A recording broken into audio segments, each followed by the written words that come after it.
camino de luz en la oscuridad, un sendero que Ernesto dibuja. Muy buenas tardes, estimados compañeros de Senderos de Inclusión. Quien les habla, Otto Tobar. Soy persona con discapacidad visual desde hace 36 años. Soy licenciado en Administración con posgrado en Derechos Humanos, un doctorado otorgado por la Universidad Hispana del Perú, Derechos Humanos y Humanísticos, y perdí la vista por accidente automovilístico en el año de 1987. Luego de haber perdido la vista, me he dedicado a trabajar, a fortalecer, me rehabilité, me fortalecí desde el punto de vista como profesional. Empecé a trabajar en la Sociedad Amigos de los Ciegos, una institución que es la primera creada de este tipo en Venezuela y la cuarta en el mundo, que hoy tiene 88 años de fundada. Soy actualmente su presidente y somos una institución privada sin fines de lucro, autogestionaria. No recibimos ningún subsidio de ningún organismo gubernamental, ni extranjero, ni privado. Todos los recursos que invertimos en labor social son producidos dentro de nuestro programa de autogestión, que es el Consorcio de Clínicas Solidarias Amigos de los Ciegos, Clinizá. A través de eso he desarrollado todo un trabajo en lo personal en pro de las personas con discapacidad de todo tipo. Fui presidente de la Fundación de Atención a las Personas con Discapacidad desde el 2006 hasta el 2009, que fue una institución de carácter gubernamental y que durante esa gestión pudimos atender las 4 tipos de discapacidades: visual, auditiva, motora e intelectual. Otorgamos más de 10.000 ayudas técnicas y reforzamos muchos proyectos desde formación, educación y inclusión de las personas con discapacidad de todo tipo. Por cada una de las discapacidades había un representante que formaba parte en el equipo directivo, y de esa forma tuvimos durante esos 3 años ejecutando obras en pro de las personas con discapacidad.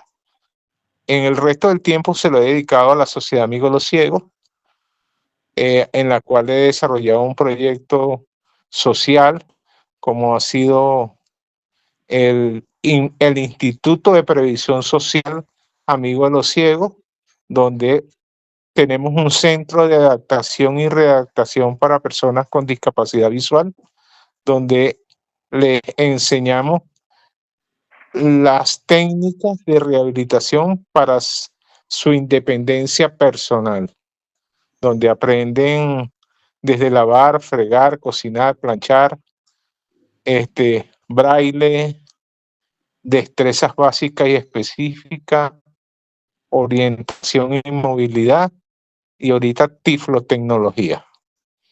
Todo ese trabajo lo hemos venido haciendo en nuestra sede, que es una institución que tiene más de 6.000 metros cuadrados y 4.000 metros de construcción.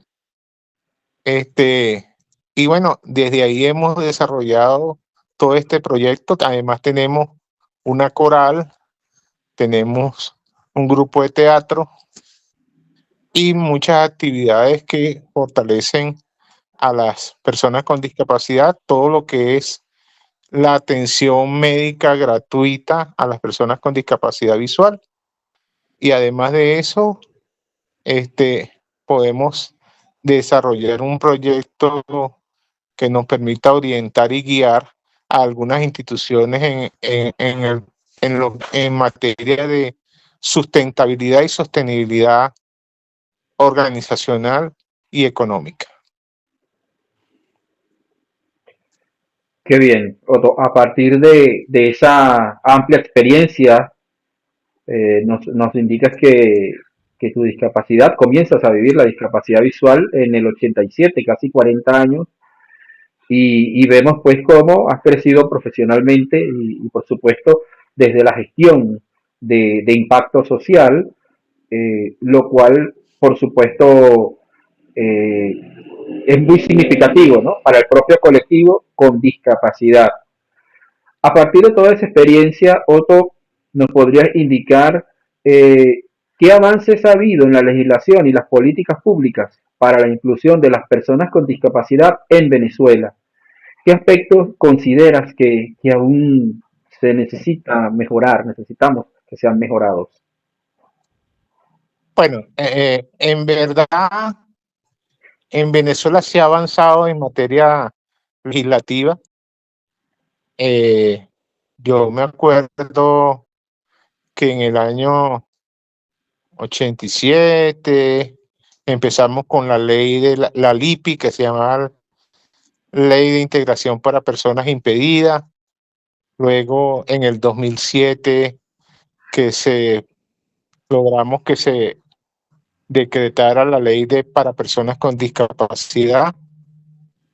Y ahorita, hace una semana, ya fue publicada en Gaceta Oficial la Ley de Integración y Accesibilidad para las personas con discapacidad, ley orgánica de inclusión a las personas con discapacidad, que es de obligatorio cumplimiento para todos, el gobierno, los privados y todas las instituciones, que en esa ley se trata de garantizar la inclusión y los derechos de las personas con discapacidad.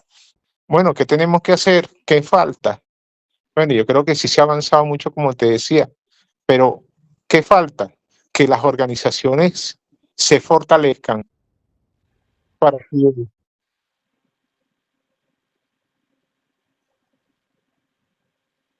que se pueda fortalecer de alguna manera, eh, ejercer a todos los niveles, haciéndolo como primero desde el punto de vista organizativo, organizando a las instituciones de y para personas con discapacidad, y en este caso a las personas con discapacidad visual, a través de la Federación Venezolana de Instituciones de Ciegos, que nos permitan educar y formar y sensibilizar a la población y a las autoridades sobre la materia de discapacidad. Cómo podemos insertar, ayudar y colaborar con las personas con discapacidad. Nosotros hace muchos años dictamos un taller que se llama Ponte en mis zapatos, que es enseñarle a las personas que no tienen la discapacidad visual las técnicas de cómo vive y hace una persona con discapacidad visual para trasladarse, movilizarse, ejecutar cosas y hacer todas las actividades de la vida diaria sin ver. Y a esas personas que ven se les pone un antifaz y se les enseña todo eso con la, ¿cómo decir? Con la idea de que se pongan los zapatos de las personas con discapacidad visual. Por eso el taller se llama Ponte en mis zapatos. Yo sí creo que todavía falta mucho por hacer. La ley la tenemos, pero si no logramos fortalecer las organizaciones y trabajar porque esa ley se cumpla y se ejecute, entonces seguirá siendo letra muerta. Entiendo perfectamente. Entonces, y precisamente allí me respondes clave, o nos diste pues algunos elementos de la siguiente pregunta. No sé si pudieras agregar algo. Por ejemplo, eh, cómo se puede promover la participación activa y protagónica de las personas con discapacidad en la toma de decisiones que les afectan, qué medidas se pudieran implementar para garantizar su representación. Decía que nos respondiste parcialmente esta pregunta porque uno de las acciones que hay que hacer es precisamente fortalecer las organizaciones de personas con discapacidad de manera que puedan participar con fuerza, elevar su voz en los diferentes escenarios. No sé si te gustaría agregar algo más Sí, con este respecto. sí, creo que hay que desarrollar procesos de formación y capacitación en todas las áreas. Ve, Ernesto, no solamente basta con que tú rehabilites a una persona con discapacidad visual, no basta con que él aprenda braille, tiflotecnología, que aprenda actividades de la vida diaria, que aprenda orientación y movilidad, sino que además él tiene que tener una formación en todos los ámbitos de la vida.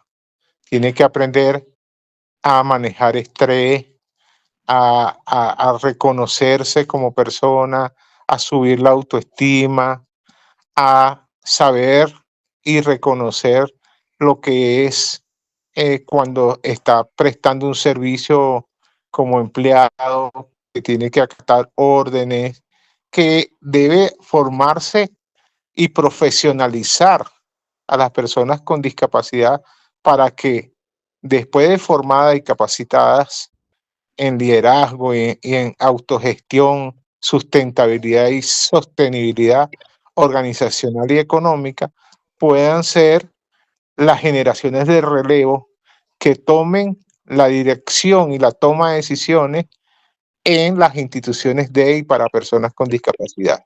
Para eso es necesario formarlos para que se haga un uso correcto de las visiones organizacionales.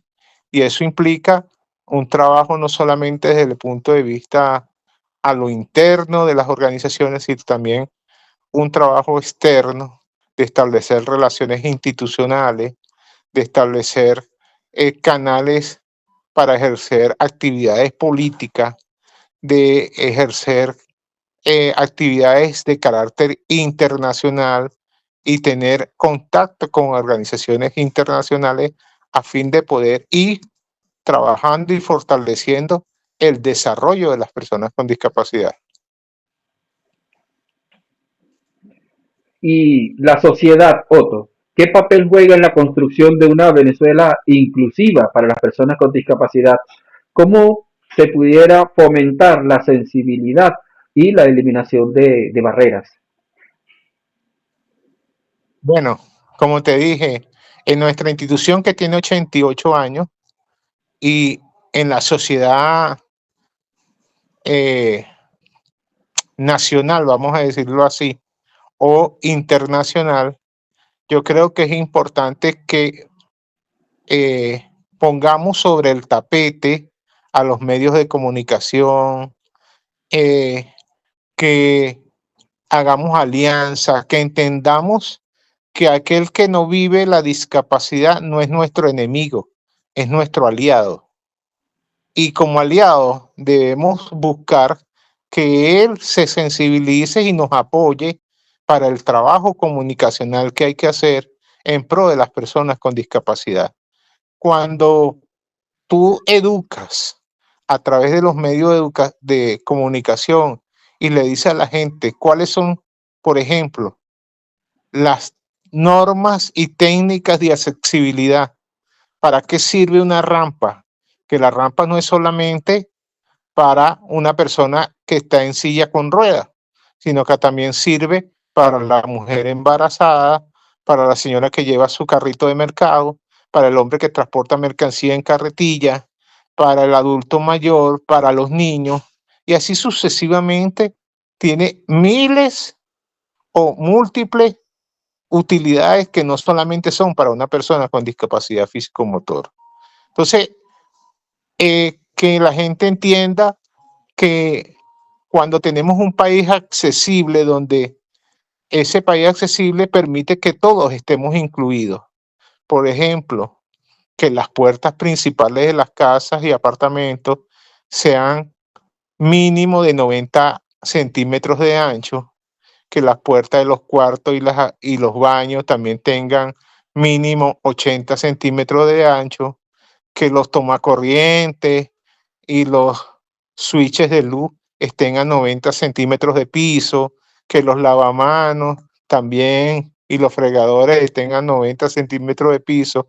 Eso va a permitir que no solamente la persona con discapacidad físico-motor o una persona ciega va a estar incluida, sino que también va a estar incluido el de baja estatura, el muy alto, porque esa es una norma de accesibilidad universal. Entonces, ese trabajo hay que hacerlo. ¿Y cómo lo haces? Bueno, aliándote con aquel que no vive la discapacidad y entendiendo que ese es tu mejor aliado.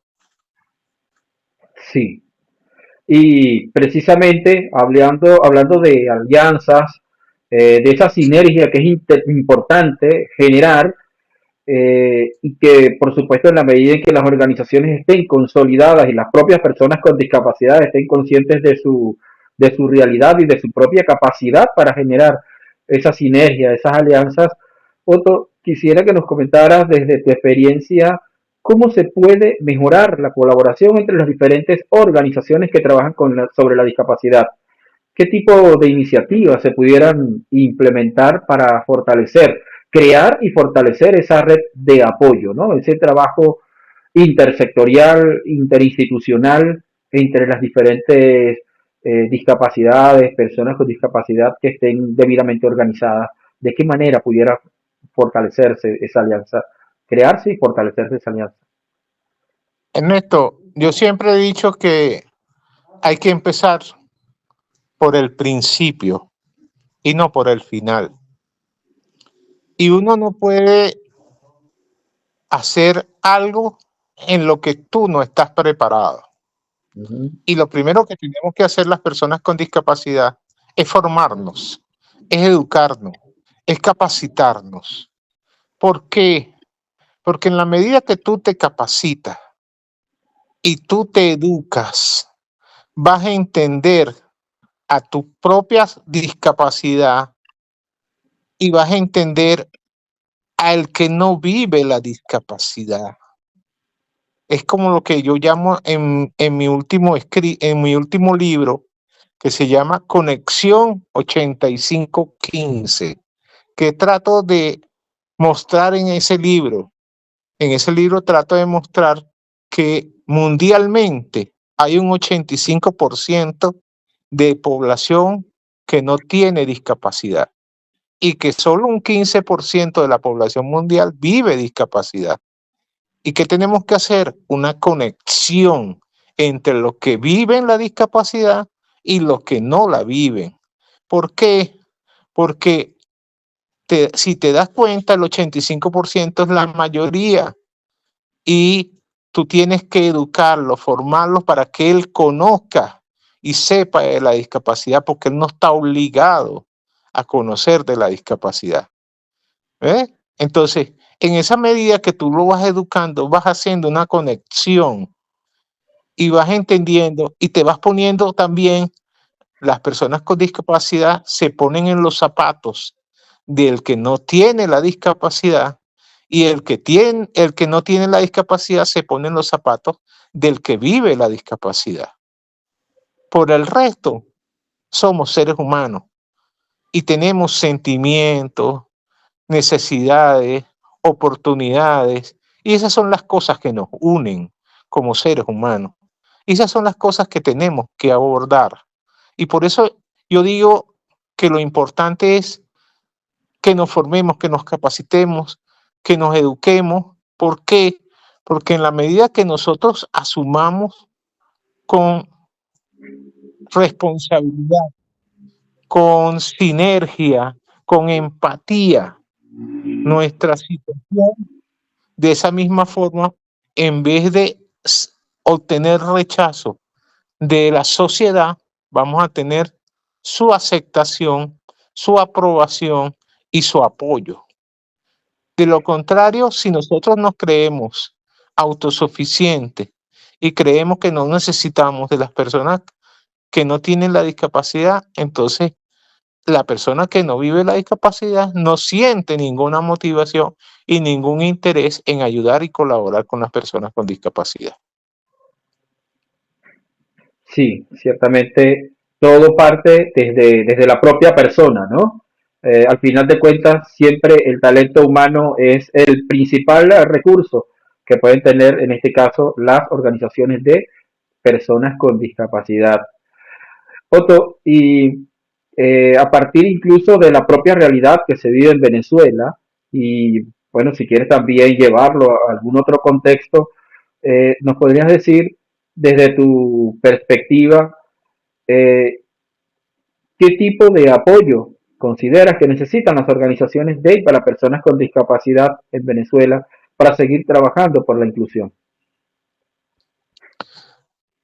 Ernesto, y voy a seguir insistiendo en lo mismo, no solamente en Venezuela, en toda Latinoamérica y cuidado, sino en el mundo. Necesitamos atención como personas. Necesitamos formación y apoyo como seres humanos. Necesitamos mucho apoyo psicológico, mucha, como decimos nosotros en Curso de Milagros, tenemos que espiar de nuestra vida todo lo que nos sabotea. Y esto que yo te estoy diciendo no es solamente para las personas con discapacidad, sino para cualquier ser humano. Acuérdate que nosotros aprendemos desde niño, vamos aprendiendo y vamos educándonos. Entonces nosotros nos aferramos o adquirimos una cantidad de sentimientos y basura que no lo que hace es sabotearnos la vida, como por ejemplo la rabia, el rencor, el ego, la envidia y todos esos sentimientos que sentimos por el otro ser humano y que no nos permite a nosotros crecer como individuos. ¿Por qué? Porque cuando yo siento rabia o siento odio por Ernesto, por cualquier otro ser humano, el que siente ese sentimiento soy yo, y el que se hace daño soy yo.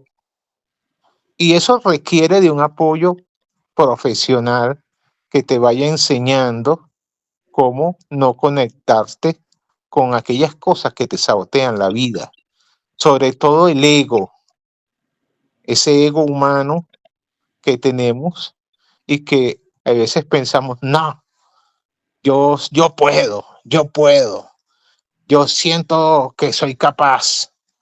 No, pero espérate, el hecho que tú puedas y seas capaz y alguien quiere prestarte un apoyo, no lo desprecies, acéptalo, recíbelo, enséñale y entonces vas a ir demostrándote a ti mismo y a esa otra persona que quiere ayudarte que tú eres una persona que está dispuesta a aprender y a educar. Y esas son las cosas que nos van a ir trabajando, van a ir permitiendo que uno como ser humano vaya creciendo para alcanzar las metas.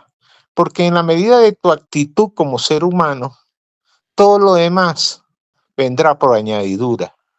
Ve que cuando tú haces una alianza con cualquier otra persona o cualquier institución, tú estás buscando un objetivo y un beneficio. Pero si tú logras que ese beneficio sea para ambas partes, entonces ya no somos uno solo los contentos, sino somos dos o somos muchos. Entonces de eso se trata, de ir construyendo aliados que nos permitan fortalecernos como personas y luego como instituciones y luego como poblaciones, como países. Y eso es lo que nos va a permitir crecer y avanzar y convertirnos en países desarrollados.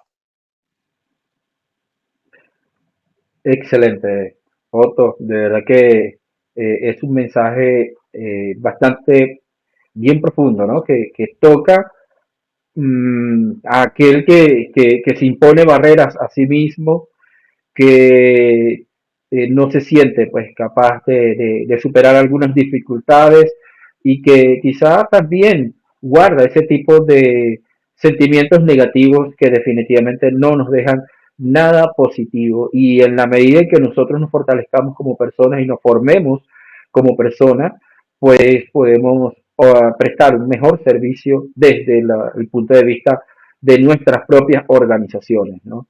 Eso, por eso te hablaba del alcance y de la profundidad de este mensaje. Otto, Claro, dime. claro, Neto, porque ve, hay cosas que tenemos que aprender. Suponte, yo soy licenciado en administración y yo no puedo pretender que mi compañero, que es abogado, sea igual que yo, o que mi otro compañero sea fisioterapeuta o masoterapeuta, o el otro sea, no sé, tornero, que tenga habilidades y destrezas en cualquier otra área en la que yo no estoy. ¿Y qué tengo que hacer? Unirme con él, no enfrentarlo, sino él tiene que ser mi aliado. ¿Por qué? Porque lo que yo sé de administración se lo puedo enseñar al abogado. Y el abogado lo que sabe de derecho me lo puede transmitir a mí. Y a lo mejor yo no voy a ser el que voy a ejercer el derecho porque no soy abogado. Pero él tampoco va a ser el administrador porque él no tiene la profesión. Pero sí nos complementamos. Cuando tenemos conocimiento y vamos entendiendo que debemos unirnos y que debemos fortalecernos, entonces nuestras organizaciones van a salir adelante. ¿Por qué? Porque si yo respeto el trabajo tuyo, tú respetas el mío, nos complementamos y vamos entendiendo, vamos fortaleciendo y desarrollando la organización hacia un puerto seguro. Sí, ciertamente.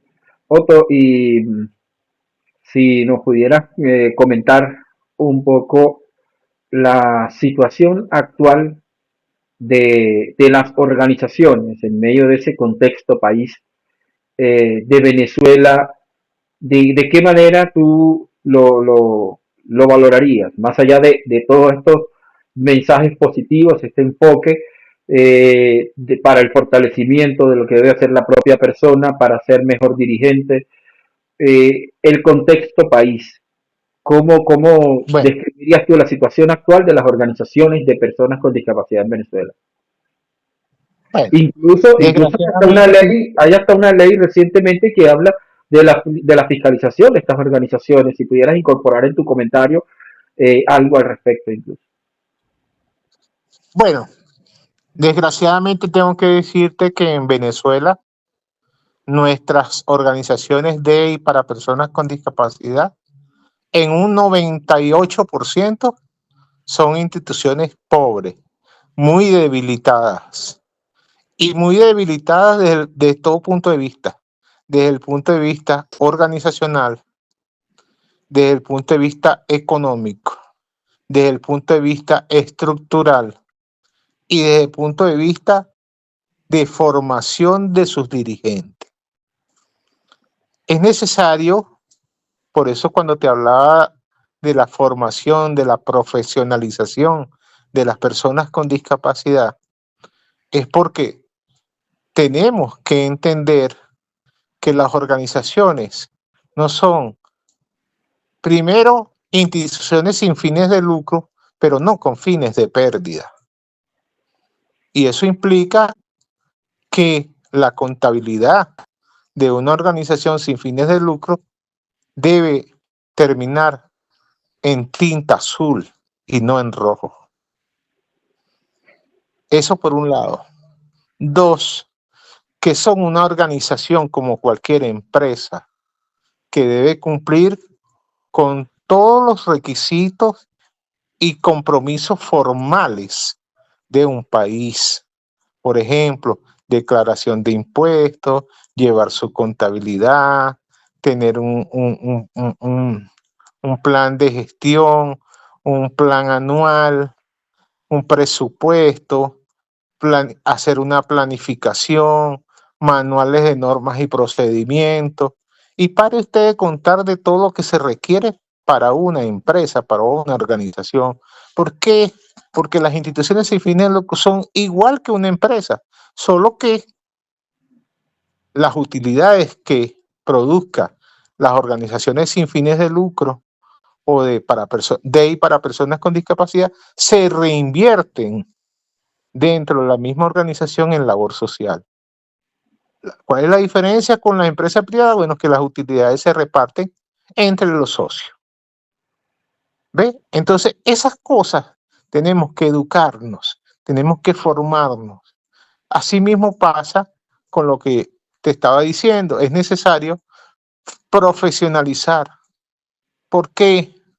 Porque es necesario que personas que estén capacitadas y formadas, por decirte algo, en idiomas, en estudios internacionales, sean las que hagan nuestras comunicaciones o nuestras relaciones con los organismos gubernamentales, como la Fundación 11 para América Latina, como la 11 de España, como la ICEBI, como la IDA, como la RIADIS, y así sucesivamente cualquier cantidad, como la ONU, cualquier cantidad de instituciones de carácter internacional que pueden ayudarnos a fortalecer nuestras organizaciones, o la más cercana que tenemos, la Unión Latinoamericana de Ciegos, ULA, de la cual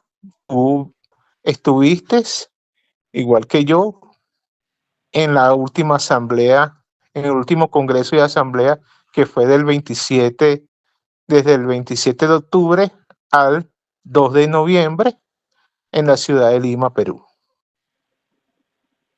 Y que nosotros no pudimos estar físicamente, pero sí de manera virtual. Sí, y es precisamente por esas limitaciones producto del tema político en el cual no es nuestro propósito ahondar, pero que esa polarización definitivamente nos afecta, nos limita y hace muchísimo daño a todo proceso de inclusión. Sin embargo, vemos como Venezuela, pues, y gracias a la oportunidad que se gestionó ante la propia Unión Latinoamericana, pues pudo participar en estas jornadas. Por cierto, llegó por ahí la carta de Lima, ya la compartieron y en esta semana vamos a estar compartiendo un especial sobre este documento, un análisis que se hace, que vamos a estar haciendo y compartiéndolo con nuestros seguidores a través de Senderos de Inclusión. Otto, de verdad, un profundo agradecimiento porque nos hayas acompañado en este segmento, de que nos hayas estos aportes bien significativos. Si tienes algún mensaje para cerrar, dirigido a las propias personas, a las organizaciones, algo que con lo que desees complementar. Pero antes de ese cierre, de ese mensaje final, Otto, para no dejarlo fuera del tintero, ¿no? Porque siempre es importante también compartir este tipo de experiencias. Nos hablaste de un libro de Conexión 8515, y hablaste que es uno de tus libros. No es el primero que escribes, si nos pudieras comentar esa experiencia tuya como autor. Sí, Ernesto, yo en mi vida, después de haber perdido la visión, me dediqué también a escribir algunos libros. Mi primer libro se llama Los secretos de los líderes de excelencia.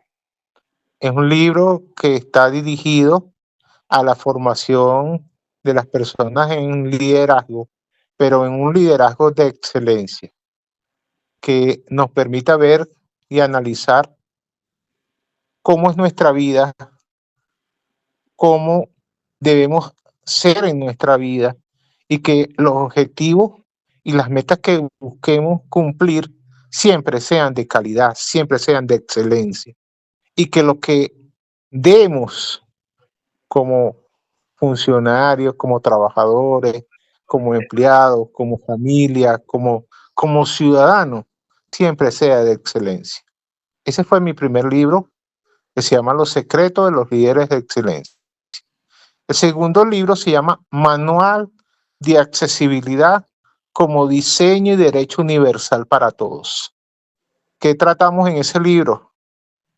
Le dimos, ese fue un libro de la cual se publicaron 5.000 ejemplares y que fueron donados a todas las organizaciones, a las oficinas de desarrollo urbano local de los 335 municipios del país en Venezuela, y que lo que trata de ese libro es demostrar las técnicas y las normas de accesibilidad como diseño y derecho universal para todos. ¿Y por qué decimos derecho universal para todos? Porque cuando tenemos un país accesible cumpliendo esas normas, incluimos a todos, a todos. Y cuando digo a todos es al que vive la discapacidad y al que no la vive. Eso es el segundo libro. Y el tercer libro, ese que acabo, que yo lo publiqué y que está en Amazon, se llama Conexión 8515. Es el libro que te decía que es una conexión que trato de hacer desde el punto más desde el punto de vista psicológico, ¿verdad? Donde trato de hacer una conexión y una empatía entre las personas con discapacidad y el que no tiene la discapacidad. Eso formaría parte de esos aportes que uno va dando en función de trabajar por el sector y ir trabajando en función de lograr esa inclusión de las personas con discapacidad a la sociedad. ¿Por qué? Porque ¿qué descubrimos nosotros en nuestra investigación?